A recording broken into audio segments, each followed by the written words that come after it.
steel as opposed to aluminum. It's a big difference, as you know. Battleships, the great battleships, had 6- and 7-inch steel hulls, and these are going to be likewise made out of very powerful steel. Our steel industry is coming back very strongly, by the way. It's coming back at record numbers, and we're going to be using them for the steel, but as opposed to an aluminum side, which, in all fairness, is not the same. So, John, we're going with all steel, I understand. And that's going to be something that people are surprised. More expensive, but not even comparable in terms of the importance and the strength. Yeah, please. What's your timetable for these first two ships, and do you see them as a counter to China? We're going to start almost immediately, and we'll probably talking about 2.5 years. In terms of the mission, do you see it as a counter to China? It's a counter to everybody. It's not China. We get along great with China. I have a great relationship with President Xi. And not China. It's just everybody. You don't know who comes along. But we just wanted peace through strength. Hopefully we never have to use them. But there will never be anything built like these. Think of it. Those battleships are incredible. These have 100 times the power. Think of that. I mean, and they were big and they were powerful. You know, I thought about taking some that are in dry dock and changing them. And then when I said that, you know, if we did, would be about, we could increase, if we doubled them, they'd be at like just a tiny fraction of what one of these was. This is the new technology, which is incredible. So we decided pretty early on not to do that. Yeah, please. Mr. President, Julio Rosas with Most Peaceful Media. You just referenced the lower amount of illegal drugs that are coming by sea, and you just said that you're going to start that same program on land soon. Are you just referring to Venezuela, or are you referring to other countries in Latin America? Anywhere drugs are pouring in, anywhere, not just Venezuela. No. Yes? Speaking of Venezuela, oil. What are we going to do with the oil that we have? Going to do with what? The oil that has been seized. The United States seized 1.9 million barrels of oil on December 10th. We're going to keep it. We're keeping it. Where's it? Are we going to sell it or put it in the strategic oil reserve? Maybe we'll sell it. Maybe we'll keep it. Maybe we'll use it in the strategic reserves. We're keeping it. We're keeping the ships also. Yeah, please. About Venezuela, sir, have you spoken to American oil companies that have had their assets seized about what a post-Maduro Venezuela would mean for them, what coming back and restarting operations? The big ones, yeah. I have. Yeah, please. Why do you feel like this initiative was neglected for so many years, and does this come amidst the rising tensions between the U.S. and Venezuela? We're talking about with Venezuela? Yes. Well, you had a different kind of a president before me. They didn't mind being ripped off. They didn't mind being robbed. They didn't mind drugs pouring into our country. They didn't mind the jails of Venezuela and Trinidad being emptied into the U.S., where they take over Colorado and other places. I do mind. So you had a different kind of a president. I hope people are enjoying it because we've never been respected more than we are now. Yeah, please. Thank you. Thank you, Mr. President. Were you surprised by the number of photos of Bill Clinton in the Epstein files? And can you commit to their full... What? And were you surprised by the number of photos of Bill Clinton in the Epstein files? And can you commit to their full release by the end of the year? Some of the victims were protesting that too many of them were redacted. I know there are a lot of people that are angry about all of the pictures of other people, you know, but I think it's terrible. Look, I like Bill Clinton. I've always gotten along with Bill Clinton. I've been nice to him. He's been nice to me. We've always gotten along. Respect him. I hate to see photos come out of him, but this is what the Democrats, mostly Democrats, and a couple of bad Republicans are asking for. So they're giving their photos of me too. Everybody was friendly with this guy, either friendly or not friendly. But he was around. He was all over Palm Beach and other places. The head of Harvard was his best friend, Larry Summers, and Bill Clinton was a friend of his. But everybody was. I actually threw him out of Mar-a-Lago, and as a person that was in Mar-a-Lago, I threw him out. Mar-a-Lago. This is Mar-a-Lago. It's the hottest place I think it's the hottest place in the world, but it's the hottest place in Florida. And everybody would come here. He'd come here. We actually threw him out. But no, I don't like the pictures of Bill Clinton being shown. I don't like the pictures of other people being shown. I think it's a terrible thing. I think Bill Clinton's a big boy. He can handle it. But you probably have pictures being exposed of other people that innocently met Jeffrey Epstein years ago, many years ago, and they're, you know, highly respected bankers and lawyers and others, and they'll end up, because of guys like Massey, who's a real lowlife, whose polls are down to about 9%, by the way, in the great state of Kentucky. If you look at Kentucky, Kentucky is such a great place, but I don't know, they've got a couple of people on there that are very strange in terms of leadership. But Massey's a loser, and he likes it, and that he works with the Democrats. He's just being used by the Democrats, because what this whole thing is with Epstein is a way of trying to deflect from the tremendous success that the Republican Party has. Like, for instance, today we're building the biggest ships in the world, most powerful ships in the world, and they're asking me questions about Jeffrey Epstein. I thought that was finished.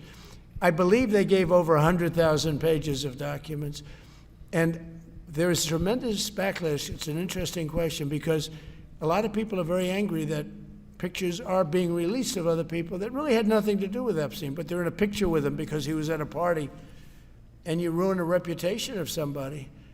So a lot of people are very angry that this continues. A lot of Republicans are angry because of the fact that it's just used to deflect against a tremendous success. Look, we have $18 trillion coming into our country. We have, I believe, we're going to have the most successful economy in history. We inherited a mess. Now prices are coming way down. Gasoline is less than $2 in some states, $1.99, $1.97, $1.95 a gallon. $1.95. Think of that. A gallon. Nobody ever thought they'd see that. They don't want to talk about that. They want to talk about Epstein. And the problem is a lot of Democrats are being caught up in the web, like Larry Summers. Larry Summers was the head of Harvard. He's now been forced to resign from every board he's on, and he was thrown off the Harvard board. Now, he was at Epstein's Island a lot. I wasn't. I never went there, by the way. But fortunately, it's nice. But I never went there. But a lot of people did go there. But instead of talking about the battleships, or instead of talking about most favored nations drugs, we're bringing down drug prices like at a level that has never even been thought of, by thousands. Think of it, by 1,000%, by 1,200, 1,300, 1,400% in some cases. A drug that sells for $10 in London is costing $130 in New York. We're bringing it down to $20, and they're going to go up to 20. So they're going from 10 to 20, which is a doubling. It's a doubling. That's a lot, but it's a doubling. But we're going down to 20. So we're going down, if you can do your own math, but it's 2,000%, 3,000%. It's pretty amazing. And you know, the New York Times had a story about it, a small story, way in the back of the paper. It's the single biggest thing to happen with respect to drugs probably in 50 years. It's never been anything like this. In my first term, I was able to get drug prices down 0.25%. It's the first time in 28 years that they went down. 0.25%. I was so proud of myself. Now we're doing them 2,000%, 1,500%, 1,200%. That pill that sold for $130 will now be selling, as an example, for $20, because the rest of the world took advantage of us. Without tariffs, I could have never done it. I called up the heads of the countries. As an example, France, I spoke to a very good man, President Macron of France, and I said, Emmanuel, you have to raise your drug prices. He said, no, we will not do that. I said, you have to. He said, no, I don't want to do that. Look, you're asking me for it to go to $10 to $20. You're going to come way down to 20. We don't want to do that. Now, in all fairness, no other president even tried. But if they did try, there was actually a fake story in stupid USA Today. I didn't even think they'd make it anymore. I haven't. But I saw a story where Biden was trying to do this. Biden never tried to do it. Biden didn't know he was alive. He never tried to do it. But they're taking it from $10 to 20. So he would say, and the other leader said the same thing. No, we won't do it. I said, no, you're going to do it 100%. They said, nope. We're not doing it. We're not going to double our price. Because, again, if you go from $10 to $20, they're doubling their price. We're coming down, though, from $130 to $20, because we're going to get the lowest drug prices in the world. Whatever the lowest price is called favored nations, we're going to have the lowest price. So I said, no, you're going to. No, I will not do this. Politically, it's unacceptable. I said, Emmanuel, you're going to do it 100%. Please accept it now. Be nice. You're going to do it 100%. No, I will not. I said, yes, you are. He said, why do you keep telling me I am when I'm not? Because if you don't do it, I'm going to put a 25% tariff on everything France sells into the United States of America. And that's approximately 20 times more than I'm asking for with respect to drug prices. He said, I see. I agree to do it. Every other country said the exact same thing. They all said, nope, I will not do it. I said, all right, on Monday morning you'll have the 25% tariff, everything you sell. In the case of France, it was wine, champagne, cars, everything they sell. It's 25 to 30 times the price of what we're talking about, at 25%. Every single country agreed. And that was the big problem. The drug companies were difficult, but fine, because we have a certain control over the drug companies. We had no control over these foreign nations. So every single country has agreed to do this. So we will take that pill price down as an example, talking about not just pills, we're talking about everything. We'll take it down from $130 a pill down to $20 a pill. And the rest of the world will take it from $10 a pill up to $20. It's the biggest thing ever to happen, and it's covered, barely covered in the New York Times, because it's a fake newspaper. Yeah. Mr. President, on shipbuilding, how is the administration plan to ensure that there's sufficient workforce availability as you're producing these ships? Could you speak up? How does the administration plan to ensure there is sufficient workforce availability as you're producing these ships? We're going to have it. We're going to have tremendous workforce availability. We're also going to have robots helping us. We're going to have a lot of robots helping us because we need it. And because we're going to town, we're building a lot between the AI and the auto plants. So we're going to need robots. We're going to have robots, but that's going to help us. We're going to have tremendous workforce. And in order to operate you're always going to need people. You know, you can have robots, but you're going to have to get somebody to start those robots, and you're going to have to improve the robots. But we're going to have robotic factories plus manpower. So we're going to have enough. We're going to need the help of robots and other forms of, I guess you could say, employment. We're going to be employing a lot of artificial things, but the beauty is we're going to have more jobs than we've ever had. Just so you know, a number came out the other day. We have more jobs right now in the United States. More people are working right now in the United States than at any time in the history of our country. Think of that. Pretty amazing. So we'll have the help of, mechanical help, if you want to call it that, but we'll have tremendous employment. They'll be paid a lot of money. They'll do better than they ever did. Okay? Yeah. Some may have been expecting a different kind of announcement today, hearing your Secretary of War and Secretary of State here. You mentioned strikes on land in Venezuela more than 15 times, even now, just in your recent remarks. Why should Maduro take your threats seriously? And He can do whatever he wants. What's your end Maduro? game? What's your end No, he game? could do. here? There's no answer. He could do whatever he wants. I mean, we have a massive armada formed, the biggest we've ever had, and by far the biggest we've ever had in South America. He could do whatever he wants. It's all right. Whatever he wants to do. If he wants to do something, if he plays tough, it'll be the last time he's ever able to play tough. But they sent their prisoners into us. They sent people from jails and prisons. They sent people from mental institutions and insane asylums into the United States, just walked right in because Biden had an open border policy. What the Biden administration did to our country can never be forgotten. They took in millions and millions, 25 million people over the course of 4 years. Many of those people were murderers and drug dealers, prisoners, rough prisoners, 11,888 murders. More than half of them killed more than one person. They came into our country. Now, I spoke to Christine Ohm today. I spoke to Tom Homan today. He came down to see me. And we had a great meeting. They've done an amazing job. We're getting them out. We're getting them out very fast. But this should have never happened. But Venezuela was Venezuela took advantage of the open borders that Biden created more than any other country. Tren de Aragua, we had gangs all over. Look, I mean, you have a very weak governor in Colorado. Look what happened in Colorado where they would occupy apartment houses.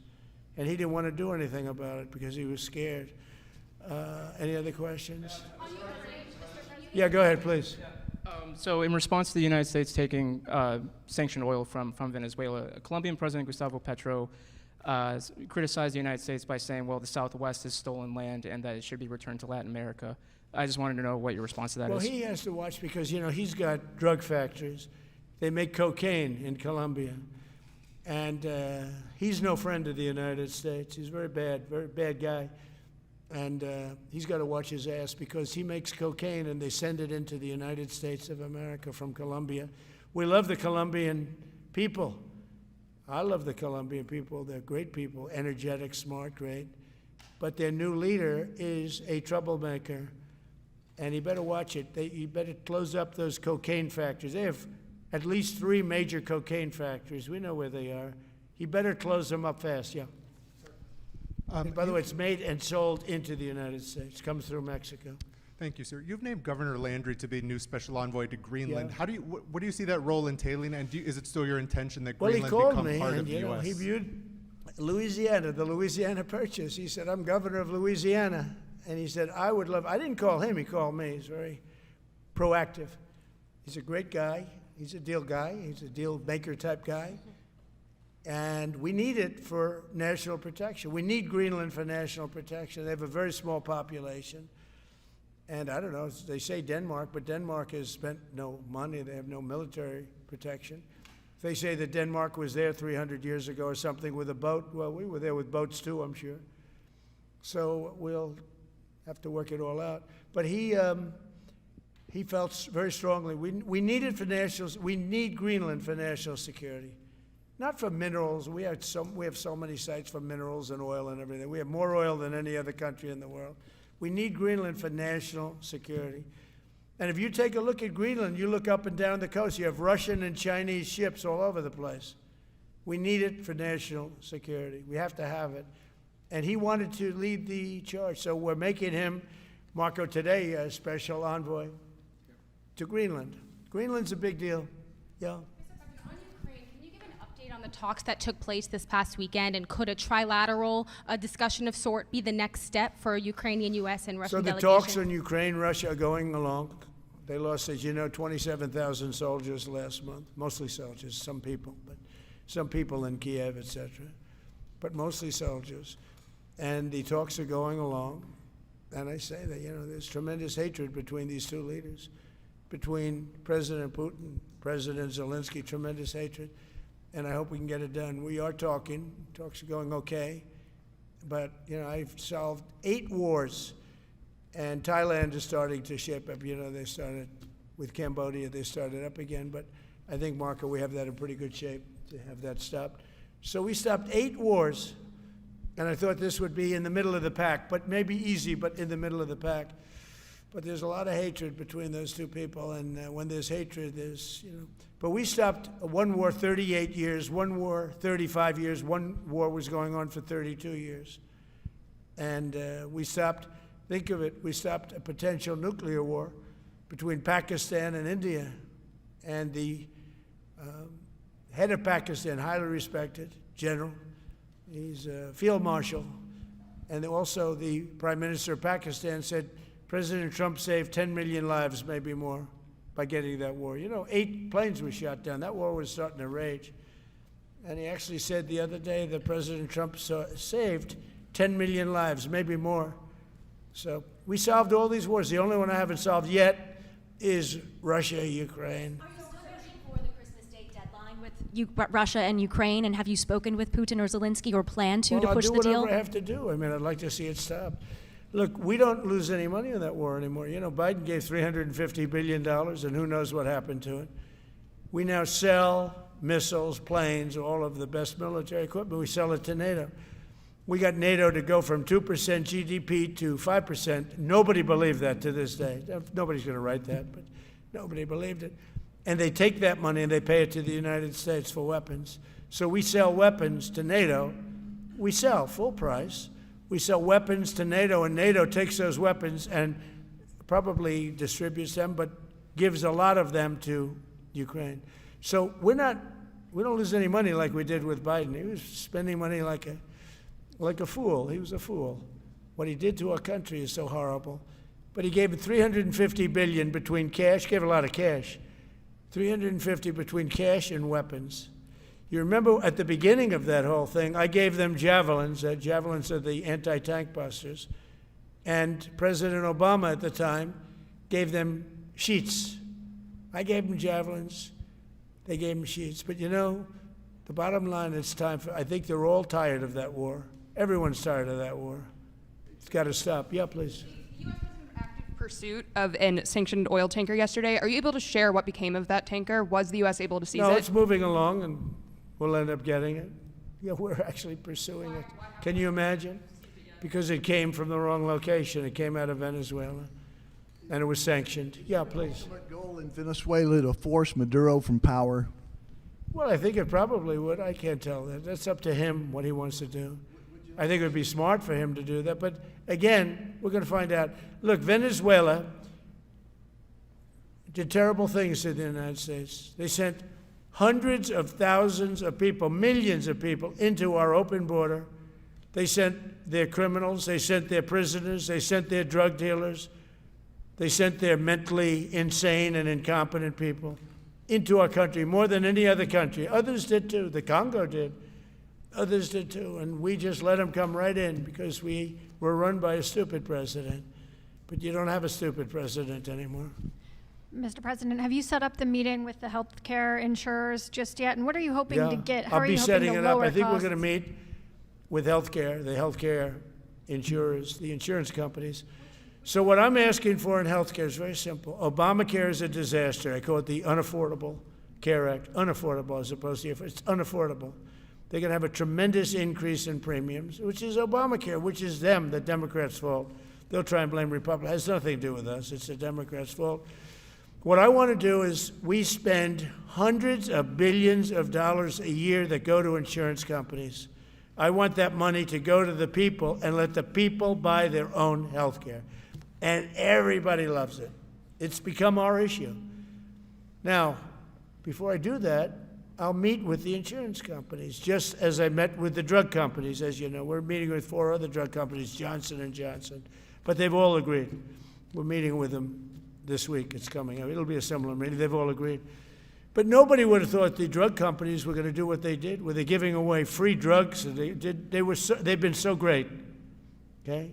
And we have most favored nations. Nobody thought that was possible. I don't think any other president ever tried to get it because they never thought they could. But with respect to the insurance companies, I want to meet. There's essentially 14 of them, 10 big, but there's a total of 14 pretty much, pretty big. And I want to meet with them, and I want to say, I want you to cut your rates way down, way down. And maybe if they do that, we'll be able to not cut them out. We'll be able to continue to deal with them, which is probably a little easier process. I think the best process is pay the money directly to the people, let them buy their own health care. But I'm going to meet with them the first week back. I do it now, but they're trying to come up with a schedule. They want to meet badly. They've told me. But they want to come up with a schedule. I said, make it a good schedule. Your rates have to come way down.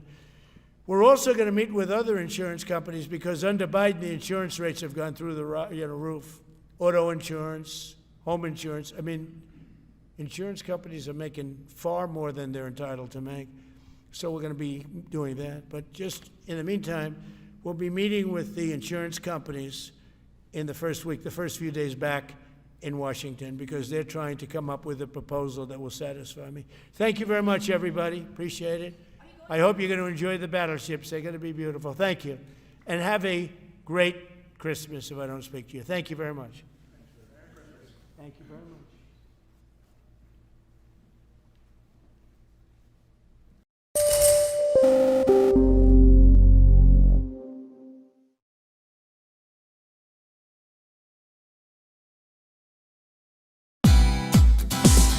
Hey, thank you for watching this on CNBC TV 18. Hope you liked it.